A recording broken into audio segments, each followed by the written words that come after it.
Officiers, sous-officiers, militaires du rang, chers compatriotes, 20 janvier 1961, 20 janvier 2021, notre armée nationale a aujourd'hui 60 ans.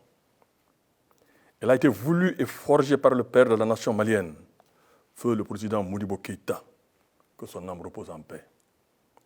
Même avant la date officielle de notre accession à la souveraineté nationale, Modibo Keïta ne s'y trompait pas. Il savait que seul l'outil de défense nationale pouvait garantir notre indépendance en tant que pays, notre souveraineté en tant que nation et notre intégrité en tant que territoire. C'est donc ainsi que notre armée est née, de manière volontariste, avec peu de moyens, mais avec beaucoup de foi. En cet instant solennel, je suis fier, en mon nom et en votre nom, de saluer Modibo Keïta et les hommes de mission et de décision dont l'engagement a permis la cohésion de notre outil de défense, en particulier le général Abdoulaye Soumaré, les colonels Pinana Drabo, Kélétigi Drabo, Sékou Traoré, le commandant Balakone et les civils Oumar Ly et Mahamadou Diarra. Oui, c'est de là que sont parties nos forces armées, nées avec la République et ont grandi avec elle. Elles ont traversé beaucoup d'épreuves. Elles se sont construites en s'adaptant constamment aux besoins de défense, de sécurité et de développement du pays. Et cela, de génération en génération, par des hommes et des femmes qui ont choisi d'exercer l'un des plus beaux métiers, celui des armes, pour servir la patrie au prix de leur vie, la servir avec abnégation, dévouement et fidélité. Pareil sens du devoir et du sacrifice nous oblige.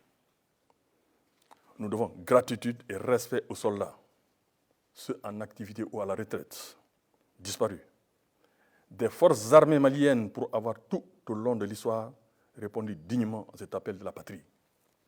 Officiers, sous-officiers, militaires du rang, chers compatriotes, vous le savez, la commémoration du 20 janvier, fête de l'armée, n'est pas un simple rituel. Il est bien plus. Il est un appel à la mobilisation, au devoir de servir et de protéger le pays. Il est un appel à l'unité, au rassemblement de tous les citoyens autour de nos forces armées. Cette alliance sacrée est d'autant plus salutaire que le 100e anniversaire de l'armée nationale s'inscrit dans un contexte particulièrement éprouvant pour notre pays qui est en guerre depuis bientôt 10 ans. Une guerre coûteuse en vie humaine, en ressources financières et en opportunités de développement. Chaque jour apporte son lot de tristesse et de deuil, avec les attaques terroristes répétées contre nos populations, nos troupes et nos partenaires.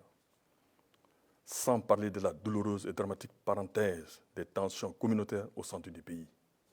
Le tout sur fond de crises institutionnelles récurrentes depuis une décennie. Et comment ne pas évoquer ici la grave pandémie de la Covid-19, qui est un autre front de combat pour le Mali et pour le monde.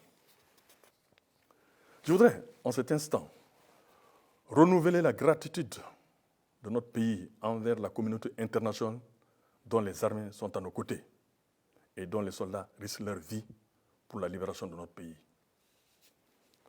Je m'inclinais ensuite très respectueusement devant la mémoire des dignes soldats du Mali et des pays amis tombés sur le champ de l'honneur. Leur exemple est une lumière qui nous accompagnera toujours. Que les familles endeuillées acceptent ma compassion et que nos blessés de guerre sachent que nous ne les oublions pas. Soldats, engagés sur le théâtre des opérations, loin de vos familles et de vos amis, afin de protéger au quotidien les territoires, les citoyens et leurs biens, le Mali vous sera toujours reconnaissant. Officiers, sous-officiers, militaires du rang, chers compatriotes, jamais autant qu'aujourd'hui l'armée n'a été aussi interpellée, jamais elle n'a été autant appelé à s'investir de toutes ses forces pour consolider notre nation ébranlée. Jamais autant l'armée n'a été sollicitée dans le cadre du renforcement de notre cohésion sociale ainsi que du rétablissement des compromis socio-économiques et culturels que notre peuple a su construire au fil des siècles et des défis. C'est pourquoi je tiens à placer cet anniversaire sous le signe de l'engagement patriotique de tous les Maliens pour la refondation et la reconstruction d'un nouveau Mali, gage d'un avenir radieux pour notre pays et notre peuple. Je sais que notre devoir de génération est de construire une armée nationale qui soit à la hauteur des défis et de ce temps. Ainsi, concernant le volet défense et sécurité, la défense opérationnelle du territoire, la mise en œuvre de l'accord pour la paix et la réconciliation issu du processus d'Alger, l'amélioration des conditions de travail et de vie des militaires, ainsi que le renforcement du partenariat au plan bilatéral et multilatéral, sont restés au cœur des actions du gouvernement de la transition, dont, premièrement, l'accélération de la réforme du secteur de la sécurité. 2. L'assistance aux populations civiles à travers les actions civilo-militaires. 3.